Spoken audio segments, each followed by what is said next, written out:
G'day humans, Chris Stead here. Today I'm reviewing this little guy, the DJI Mini 4 Pro drone. Now DJI has been killing it in the drone space now for a really long time. They're doing a great job in this space, and it's been a bit of a while between drinks for myself. I used to do a bit of stuff around drones just going close to 10 years ago now, and to see how far they've come in the time since has been pretty mind-blowing, to be honest. Now I've taken this for a bit of a bash. I did a pretty epic distance test. I checked out the new omni-directional object tracking and avoidance. I've done some active tracking shots, just mucked around with it and had a lot of fun. So I'm going to give you my thoughts on what I think about this device, which you can see here in what is the top of the range kit, and let you know if it's any good and it's the right thing for you. Now let's talk about price and availability to begin with. This thing is actually available right now. So I have had it for a month before embargo broke, and by the time you watch this, by the time I put this video live, it will be available to buy. Now the basic kit costs $1,119 here in Australia. Now that is going to get you basically the drone, the RC-N2 controller, so not this controller, it's the one without the screen. And then a single battery and cables and one pair of propellers and a few little bits and pieces like that. Now if you step it up to $1,419, you're going to be able to get this controller, which is the RC2 controller, which is killer. It is so good. I'll go into it a bit more later on, but significant step up in price, but significant step up in user experience as well. And if you've used the RC1, which people had issues with just lagginess and lack of performance and zip, that's kind of gone. This thing operates really, really well. From there you can step it up to $16.99. They'll give you the Fly More combo. Now what that gives you is a couple of extra batteries. This is still the intelligent flight batteries, and that's going to get you, which is kind of the basic battery. So I think that's about 2,400 and I'm going to say 83 milliamp hours. For those standard batteries, and you're going to get 3 of those in this cool little charging kit, and you're going to get the bag as well. So that's for $16.99 here in Australia. Now if you pay another $100 on top of that, you get $17.99. That's kind of for the Fly More Combo Plus pack, and that's pretty much what you see here. Well, this is what you see here, and that steps these things up here, the batteries, to the Intelligent Flight Battery Plus, and that ups the milliamp hours to 3,800 and something milliamp hours. So it's a 57% increase per battery. So super significant, and the batteries do weigh a bit more. So it just changed the kind of weight of your overall drone a little bit. But that's going to give you kind of the best bang for buck and experience. And when you upgrade to these batteries, you know, it's a noticeable difference. So that's kind of the pricing structure that they're going around with this time with the Mini Pro 4. And this one, as I said here, this is the Fly More Combo Plus. You get a few other little extra things in it as well. You get like more spare propellers and things as well. But the big thing you get is the batteries. So jumping in to take a close look at the design of the Mini 4 Pro, you're not going to see much of a difference here between what you might have experienced with the Mini 3 Pro. It's got a very similar footprint, very similar style, same battery system, same mounts, I think, for the NDs and the wide angle lenses you can stick on. Like I haven't got the Pro 3, so I haven't been able to actually check, but from what I can see, that it's all the same accessories, it's all the same bits and pieces. If you're stepping up from the Mini 2, you'll notice a much more significant difference, and absolutely they've improved things, especially the batteries. It's a lot better. And the way that they've done the batteries now in this particular charging dock thing is really, really, really well done. So big step up there in terms of design. Like I said, 249 grams with the battery in it, with the normal battery in it, and they all packages do come with this guard, the propeller guard now, which just buttons on from the side here, and they all come with the gimbal guard at the front here, which also just clips on and off easily. The one thing I know straight away when I was just looking through not only this but also the other products that come in the kit is the design quality is just excellent. Great build quality, really well thought out, really smart design decisions almost all the way around, and really easy to use. And I remember back when I used to first kind of start using drones, they were just so temperamental and so brittle and so you're always so scared you're going to break them, and you normally did because it would go straight into a tree or something. These things, it's just not like that anymore. So it's like such a step up, but easily moved about, very portable and great. The only thing that I'm kind of a bit curious with that I'm not so sure about is you can see here with the ports. So you've got a USB-C charging, USB-C port, and you've also got your SD card memory port, and they're in no way or shape or form protected or covered. And I find that a little bit disturbing, especially when I flew this thing many kilometers away and I was like, oh, my really expensive SD card is just dangling off the back.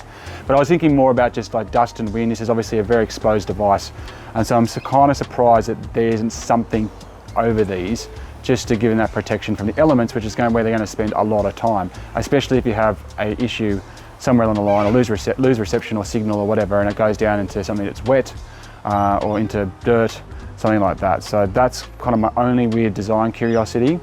Something I'd love to see in this thing as a mic, and I realise that the mic's probably just going to pick up and not much else, but I'm wondering if there's a way that they can just kind of auto, through the processor, through the algorithm, just auto remove a certain decibel and just get the exact decibel of their drone sound and just cut that out, because it would just be great to have a little bit of ambient sound of, I don't know, wind or birds or water or wherever you happen to be, waterfalls, whatever you happen to be hovering around coming through. So that's something I'd love to see in future design.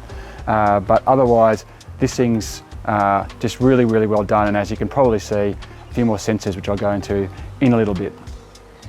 Just talking about the remote here, this thing is amazing. And when I first picked it up, I was like, honestly, this looks like the type of thing that from the 80s that Doc Brown was using to get the time machine, a DeLorean, to go forward into the future and back into the past. That's what it kind of looks like, one of those real old school 80s, big fat, cheap, ugly remote controls. And then you power this thing on and the screen comes on, and you're just like, whoa! It's like a full 60 frame a second HD screen, touch screen, really responsive, not very laggy at all. I didn't in fact notice any lag at all with it. Again, smartly designed for the most part. You just get your antennas out, you've got your little nubs here, which I've currently got unscrewed, and there's a reason for that, I'll show you in a sec. The buttons are smart and easy to control. Zoom, you can just zoom in and out through here. You can change the angle here. These dials, they're really responsive, they work straight away. Record, shoot, and you've got a cinematic mode, a neutral mode, and a sport mode, which if you activate the sport mode, it deactivates all kind of the object sensing and stuff, so that's going to give you a bit more zip and a bit more oomph, but it's also going to fly straight into a tree, so that's worth knowing. And you've got customizable buttons down here, which out of the box, just a press of it will just give you straight up horizontal. So if you've been kind of stuffing around with the angle to film something and you just want to jump straight up, you just tap that, just go like this, but you can customize that to other features as well. So the actual design of this is really, really quite good. And I took this, I flew that thing, and I like I said, I did a big distance test. So I flew this thing 6.5 kilometers away, and it was about the 5 to 5.5 kilometer mark. It just started to like de-res a little bit. But I was getting perfect picture through here, and it's like when I say de-res, like, yeah, oh, I can kind of notice that now. Yeah, that's starting to fade out a little bit. And then all the way to 6.5K, which is at the point where I kind of hit 55% battery. I might do a UE and chuck it back. The screen was still working perfectly, and so was kind of the responsiveness of everything. So I was impressed by that. I thought that was really impressive. So only thing with the design with this, which is a bit of a curiosity, is you've got your little nubs, like I said, in the back here. They just come in and out and screw on, but there's nothing protecting them. So they're kind of loose there, so if you had this in your bag or was just moving it around while you're traveling and it just clips something and that pops out while you're stuffed. So I'd be more tempted to take those off and keep them in there if you want to protect them from getting damaged while it's in this mode. But again, in general, really thought out, really lovely designs, and I would absolutely be paying the extra money required to at least get this, even if you don't go up to the extra batteries and the extra battery pluses. Now, when we dive in and have a look at the features that are available in the Mini 4 Pro versus the Mini 3 Pro, this is where things get a little bit hazy for me. There are improvements, they're iterative. In fact, it looks like quite a few of them have come from the Mavic series and then been brought into the Mini series, which is great. But as someone who might be thinking about upgrading from the Mini 3 to the Mini 4, it feels a bit more iterative, where the Mini, if you were in the Mini 2 or lower, I think that you'd find a much more significant upgrade. A lot of the stuff's still the same, but you know, that's not necessarily a negative because it was really good to begin with. So the lens on this is still, the sensor is still a 1/1.3 inch sensor, 48 megapixel, with a 1.7 aperture as well. So that's just crazy good. That's going to be really, really, really good for low light. And indeed it's got night modes and algorithm optimization to kind of reduce noise when you're shooting at night and everything like that. So that hasn't changed. It's the same as what it was in the Mini 3, Mini 3 Pro. So there's no massive improvement there other than the fact that they've improved like the image processing side of things, which is, it's important, absolutely, but you're not getting a huge kind of leap there. Again, you're not really seeing massive differences. I had the spec sheet of the Mini 3 Pro and the spec sheet they sent me for this, the PR, side by side, and I'm looking across just going, trying to work out exactly where the massive changes are, and almost all the way down, you're looking at pretty much like for like.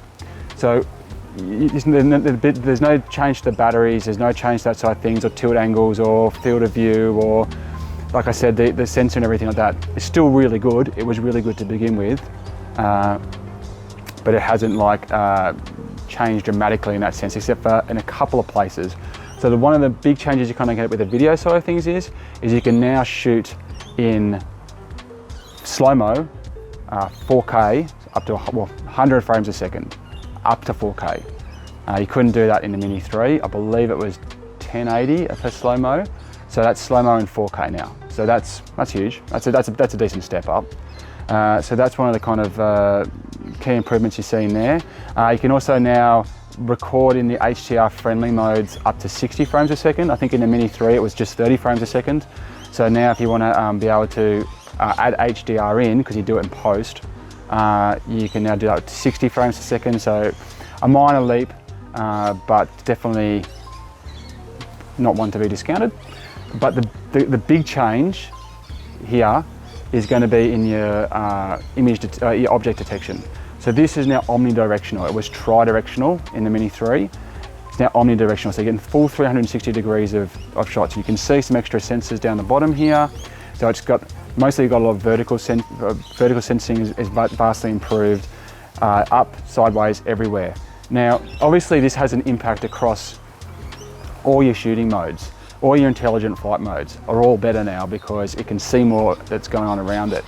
And indeed, when I was I was testing it in an environment that was full of trees and bushes, I was trying to get it to active track. We're in a buggy flying across a dirt road, and I had it kind of following us and dodging trees and everything like that. And it didn't come close to hitting anything. Even when I just floored it straight up into a shed, it just stopped. I kind of had it up in the trees, and I just kind of tried to get it to go home or move through the trees on its own, and it just didn't even come close to hitting anything. So I think that makes it a really great entry point for beginners in particular, because I was really nervous having just been given this thing to review, that I was going to smash it in the I was trying to smash it as part of the tests, and it really didn't come close to doing it. So the omnidirectional, it works. It clearly works, it clearly makes a difference, it clearly makes an impact, and if you're not already a gun at controlling these things, then I think you're going to really benefit from that. I certainly did. And one of the other things that's kind of come across as well is waypoints. So that's something that you might have seen on the Mavic 3. So you can now do the waypoints, which is one of the kind of shooting modes that people have called out for to see with the Pro 4, and it's going to be here in the Mini 4 Pro. I always say Pro 4, Mini 4 Pro. So those are kind of the big significant changes that you're going to see with this. So it's the same great device with a couple of extra tweaks, and a lot of that a lot of that benefit in terms of the image processing and in terms of being able to see more around it then carries across to the modes that you're already enjoying and the quality of shot you're already enjoying. And then allows those to be just better because they're processing better and because there's less chance of you stuffing it up. And like I said, I had this thing following us through pretty decent and rugged countryside, and it did not come close to hitting anything. Now, in terms of the performance of the device, I've gone through that a lot already, but look, it's fast, it's not sporty, it's not like, but it's got decent speed to it. I did find that the strafing sometimes didn't quite, it wasn't accurate on both sides, and I think that's because the object detection is such that it kind of it's very conservative with its object detection, so sometimes you feel like, oh, why isn't it shifting more this way, shifting more that way, and it's because it's actually sensing things and kind of going, yeah, I'm not going to go full pelt over there. Like I said, I took this thing for a 6.5k jaunt out over the water, and it just handled in style. We're flying into like a 7 knot headwind, and I got 6.5 k's before I hit 55% battery, and then it came back and I had 29% battery left when I landed because it didn't have to fight the wind on the way back. So again, really impressive there. The touchscreen, like I said, this device is really responsive. I really liked using it, but it can be quite hard to see any of the information in the sun on the screen. And also with fat fingers like me, pushing some of the buttons did become a bit of a chore. But just because it's small and I couldn't quite, and my eyes are bad, so it's just pressing them sometimes just wasn't quite as good as it could have been. But overall, I've been really impressed with the performance of this device. It did what I needed to do, and I went from being pretty tentative and worried about having an issue with it or stack or just losing it to not even stressing at all, which is the key, and which I think the beginners are going to absolutely love this. And yeah, that's kind of my position on this. Really, the Mini.